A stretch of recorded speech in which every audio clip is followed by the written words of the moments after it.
Capítulo 13. La mundanidad. Retomemos el viejo aforismo de Ortega: yo soy yo y mi circunstancia. Podríamos expresarlo de otro modo: yo soy yo y mi mundo.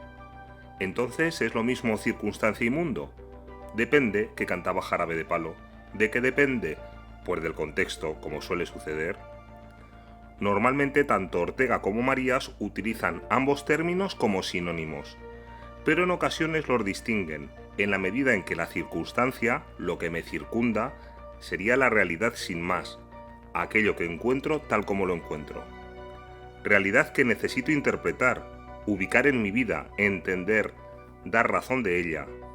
Si recordamos, la razón es la aprehensión de la realidad en su conexión.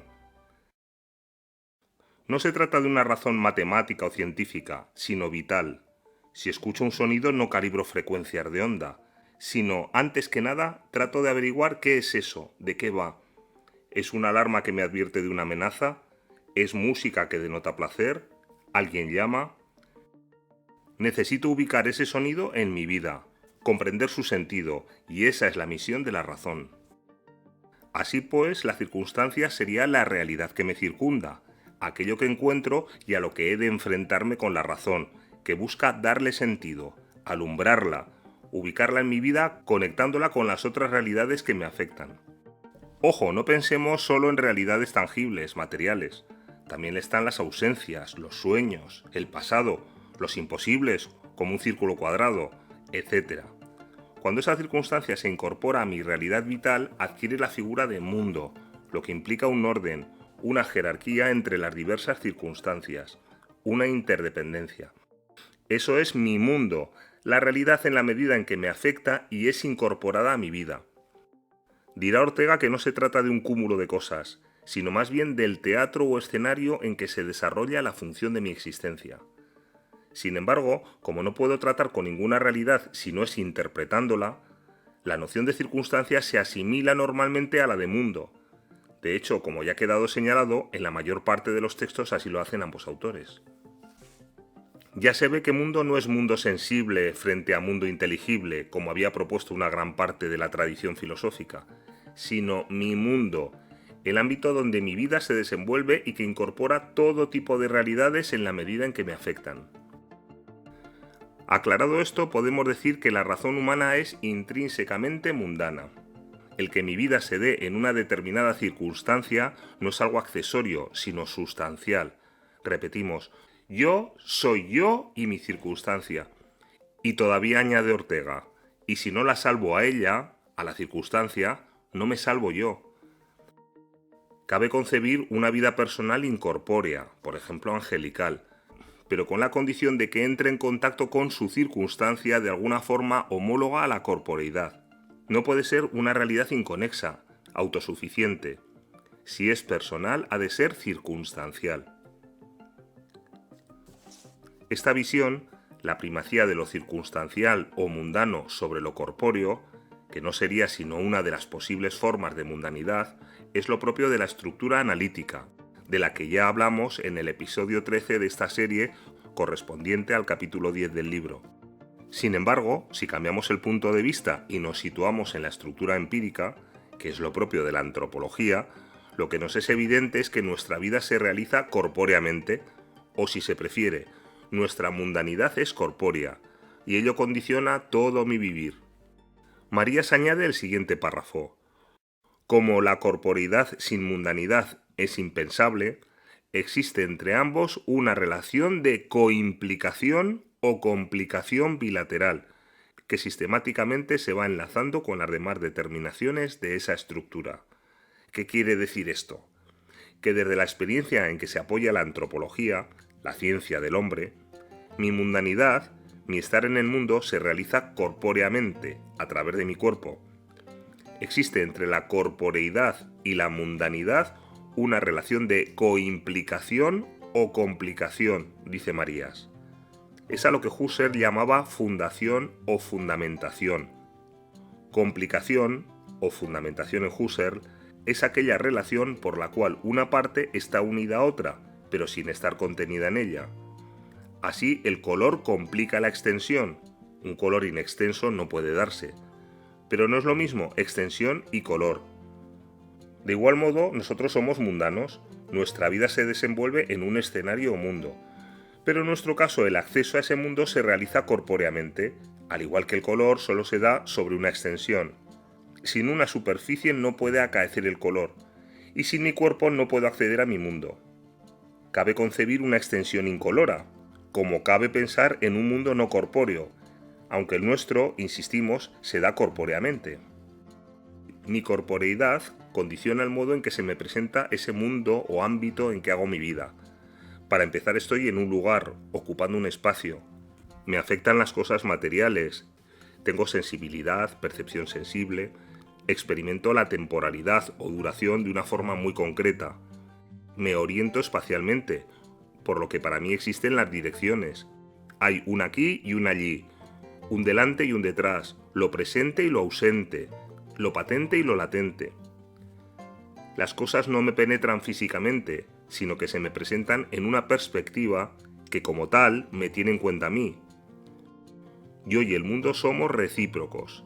La circunstancia es tal porque me circunda a mí, está a mi alrededor. De todos modos, ojo, porque hay que insistir en que ese alrededor no se refiere meramente a realidades físicas, sino que el cuerpo y la psique también son circunstancia mía, están fuera de mí. Me son dadas, tengo que tomar decisiones con respecto de ellas. De hecho, me pueden ser gratas o ingratas, fáciles de manejar o complicadas. Es decir, tengo que interpretarlas y darles su puesto en mi mundo para hacer algo con ellas.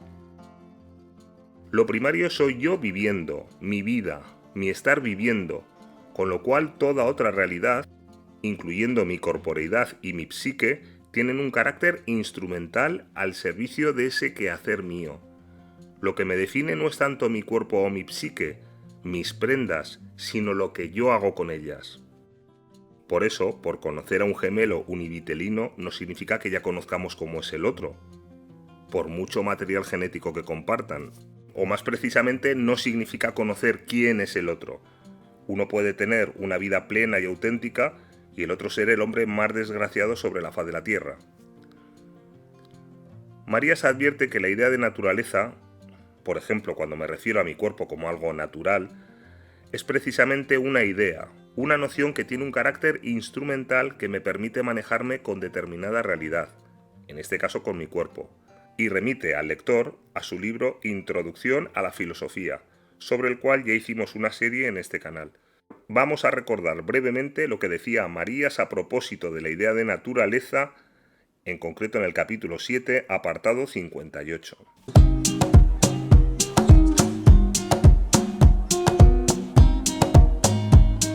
Lo primario soy yo viviendo, como ya hemos recordado, mi vida. Esa vida se da en relación con mi mundo, con la realidad que me rodea, la cual tengo que interpretar para saber a qué atenerme con respecto a ella. Esas interpretaciones se fundan por un lado en la estructura de las cosas mismas y por otro en lo que yo me propongo hacer con ellas. Por ejemplo, puedo pretender romper un cristal, pero la estructura de los pétalos de una rosa no me lo permiten, por mucha fuerza que emplee al arrojarlas contra la superficie de la ventana. Sí podré interpretar como rompecristales una piedra, ya que su solidez es capaz de quebrar el vidrio. Dado que los proyectos humanos son cambiantes, también lo son sus interpretaciones. En un contexto histórico determinado, el águila ha podido ser vista como una alimaña que perjudica la caza, es decir, como algo nocivo, mientras que en otra circunstancia puede interpretarse como una realidad que permite espantar a las otras aves de los aeropuertos y beneficia el tráfico aéreo. Cuando reparamos en esta variación histórica de interpretación de las cosas, descubrimos su dependencia de mis proyectos humanos. Pues bien, una de las grandes interpretaciones en la historia de la humanidad ha sido la idea de naturaleza, que lo que viene a decir es que cada cosa tiene una consistencia propia e independiente. La naturaleza de un lobo sería la de un mamífero carnívoro, peludo, que vive en estado salvaje y que puede atacar el ganado. Todo lobo obedece a esta naturaleza. Recordemos la famosa fábula del escorpión y la rana atribuida a Esopo. El escorpión pidió a la rana que le cruzara el río. La rana, temerosa, le preguntó si no le picaría, a lo que el artrópodo respondió que no, porque de hacerlo ambos se ahogarían. Estando en mitad del río, el escorpión picó a la rana. Entonces, en su agonía, ésta preguntó: ¿por qué? Si los dos vamos a morir. A lo que el escorpión respondió: es mi naturaleza. El escorpión obedece indefectiblemente a su naturaleza, porque no le queda otro remedio. En eso consiste la naturaleza, en ser lo que se es siempre. El ser es uno y siempre igual. En nuestro trato con la realidad, aislamos una porción de esta, por ejemplo, el escorpión, y establecemos una conexión o vínculo entre los ingredientes que hemos hecho sobresalir y las demás cosas. Así, el escorpión es el ser vivo que pica y mata. Gracias a este proceso interpretativo, sabemos a qué atenernos con respecto a cada realidad que voy encontrando. En el siglo VI a.C., en Grecia, aparecen unos hombres provistos de una forma de vida con amplios horizontes, tiempo de ocio y abundantes experiencias y proyectos. Un hombre así se enfrenta a una realidad compleja, que para más Inri es múltiple y variable, lo que le crea dificultades a la hora de saber a qué atenerse. Entonces busca algo que esté más allá de lo presente y que posea estabilidad y coherencia, que explique la realidad. Eso que está por debajo de los datos presentes es lo latente, lo que no se ve, pero podría estar igualmente patente, aunque no lo está. Es el origen o procedencia de las cosas. Así sucede, por ejemplo, en la generación. La semilla y la planta son distintas, pero una nace de la otra. A ese nacer se le llama naturaleza. Lo relevante pasa a ser ese fondo en que en última instancia consisten las cosas. Por eso la naturaleza es principio, en el doble sentido de origen o punto de partida y de poder, en cuanto que impone un orden a las cosas que en el fondo son lo mismo. Por eso el hombre ya sabe a qué atenerse con respecto de ellas. Vistas así las cosas, la naturaleza es una idea útil para manejar la realidad, pero que no debe confundirse con la propia realidad. Simplemente la ordena y agrupa para permitirme su manejo y comprensión. Lo que sucede es que al abarcarlo todo, al comprenderlo todo, fácilmente se confunde con la propia realidad.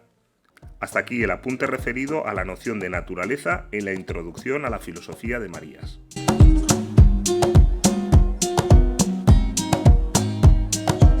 Continuando pues con la antropología metafísica, dice Marías que el fenómeno del mundo como tal, es decir, la estructura mundana de la vida, es algo mucho más originario y radical que la naturaleza.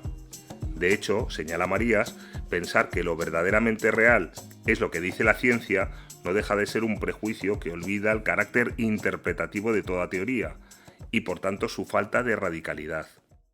Para entender mejor esto, tenemos que regresar al origen de todo, a mi vida, y reparar en lo que ya hemos dicho, que la realidad primaria es mi vivir, yo viviendo, y ese vivir mío es relación mía con el mundo en torno, en vista de mis proyectos.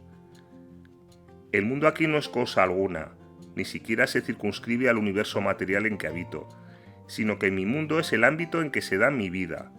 Es mi madre, que no se reduce a mero organismo biológico o a cuerpo físico, sino que es una persona con la que mantengo una relación única. Es mi pasado en la facultad o en los campamentos de verano, que ocupan un determinado lugar dentro de mis experiencias vitales. Es mi tendencia a dejar fácilmente unas cosas para entusiasmarme con otras, lo que dificulta que pueda emprender proyectos de largo plazo. Es la lengua en que me comunico y pienso. Y por supuesto es el cielo que me cubre y la tierra que me sostiene. Repito, mi mundo es el ámbito de mi vida.